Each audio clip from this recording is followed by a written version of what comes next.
Mother of God.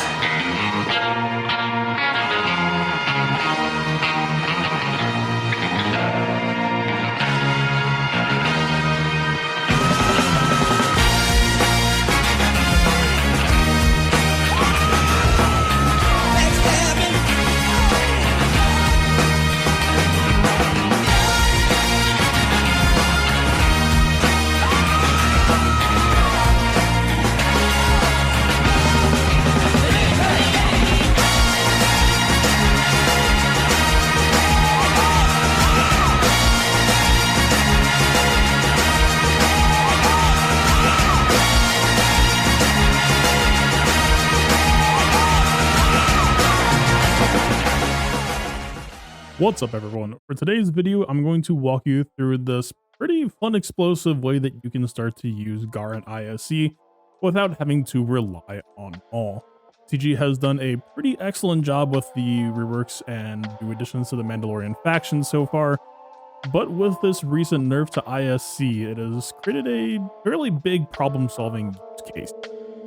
We have this faction that is capable of incredible power, but at the same time is lacking some very crazy tools to even conceive of. Darkside Mandalorians plus Empire do not have access to a good dispel. And you have like a Thrawn swap for one person, but if your team gets hit with an AoE daze, you are just done playing. Especially when we're talking, stuff that can't be resisted or whatever. There aren't a whole lot of teams that this faction can go for. And so when I started going through the shopping list of teams that we could try to counter, Gas really stood out to me as, expensive enough to be kind of fun to try to go for, but also this team really kind of lacks major tools to deal with a team like GAR plus Super Commando. And so this is today's topic for us. Now this actually is a not very technical setup. All we have to do is make sure our mods are correct, try to make sure our combat stats are good enough. You can just auto this. This is a counter where all we do is counter. We do not need to do any major significant decision making on our turn. So this will be a probably shorter video. I do have footage of two different teams. I have my own personal team, which I will admit I have kind of over-invested on because I am working on some other counters. This is a team that scales extremely well with relics, and so making great usage of the inherent bulk that they get, the true damage that they get from the offense on relics. But I also tested with a relic 3 squad. It doesn't feel very different. I think that this is a counter that will generally scale well to a lot of teams, but we're doing a sort of balancing act here. And a lot of this is going to come down to the most important part of this video, which is going to be mods. Now, if you're like me, there is a pretty decent chance that you are not going to already have the mods that I'm looking for. This is a mix of tenacity and good offense, and in an ideal world, and this actually hasn't proven to be true, but in a perfect world, we also want to mix in some protection, maybe some defense, maybe even some health. And that's a whole lot of use case that, in my experience, tenacity really hasn't had up until now. So we are looking, of course, at 3 tenacity sets. We need the tenacity cross as well, and we are at least trying to match against Gas's base potency, which is 65. Our tenacity minimum should be at 165. But people are going to have, whatever random secondaries, maybe even a potency set. I would say is not really that common, but we try to, the better our tenacity is, the wider range of gas that we can save in the fight. Of course, the big risk here being Gas using 2 AoEs usually in these fights, and any amount of tenacity we are missing adds some amount of risk that Gas will land a daze. If he lands a daze, you will lose. We don't want to lose. So we are really trying to not just run the minimum. If it's all you can do it.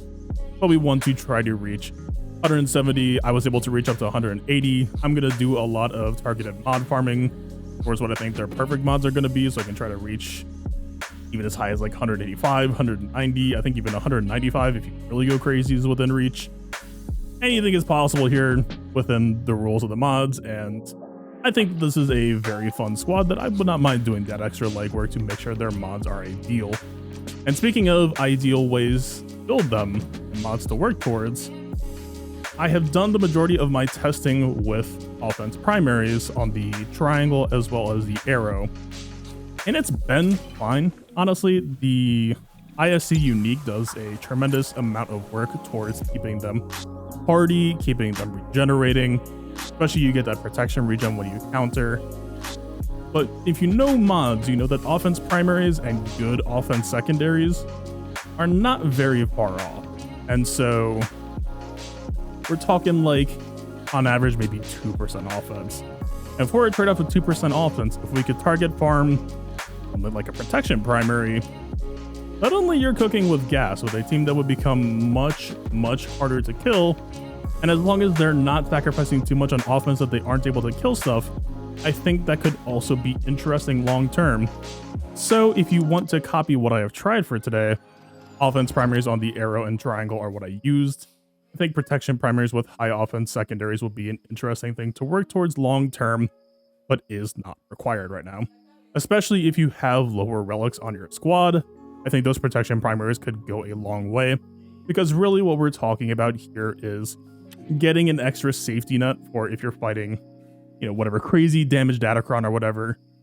You do have a savior mechanic, but you really don't want to spend it until, honestly, not until Gas does his last stand. Especially if your team is weaker, that is usually when you will end up popping that savior, and it's perfectly fine to reach it. You will still get to counterattack as long as you got hit before the damage immunity went on. But if we use it before, then we risk just straight up dying. And to that end, we're talking about the protection primaries. Percent defense is of course also useful here. Percent health I think is also even technically fine here. If you happen to have a mod that has these, or if you have a stray roll, it's good to have. I'm not gonna say, you know, the majority of our rolls ideally want it to be on tenacity, percent offense, flat offense if it's got an offense primary, that whole sort of thing. But if you can sneak in some percent defense or percent health, the team will also gladly appreciate it. And to that end, first things first, crit avoidance arrows, I think you don't need it for this counter, but I think could be worth keeping in mind for the future. But more importantly, speed is not only totally wasted here, but in my experience with these fights, I would say you could argue that they're detrimental. Because when you take a turn, not only are turns not really important here, but oftentimes you are getting counterattacked. You are taking extra damage you otherwise wouldn't need to. So really you want to save those good fast tenacity mods. Plenty of other characters can use them right now. If it's all you have and you really want to run this, it's not going to kill you. I've tried it with some fast mods. It's fine, but it's not optimal. With all this being said, there is really nothing else I need to tell you about here. As long as you get the mods right. This is really just about whether or not you have a datacron to match theirs, or if neither side has a datacron, it also works with no datacrons involved. But we're in this kind of constant seasonal tug of war of maybe Gas gets crazy damage output, and then maybe the Gar ISC need some extra bulk reinforcement to try to counteract that. Because the matchup works without datacrons, this is more just a tug of war to try to maintain that equilibrium.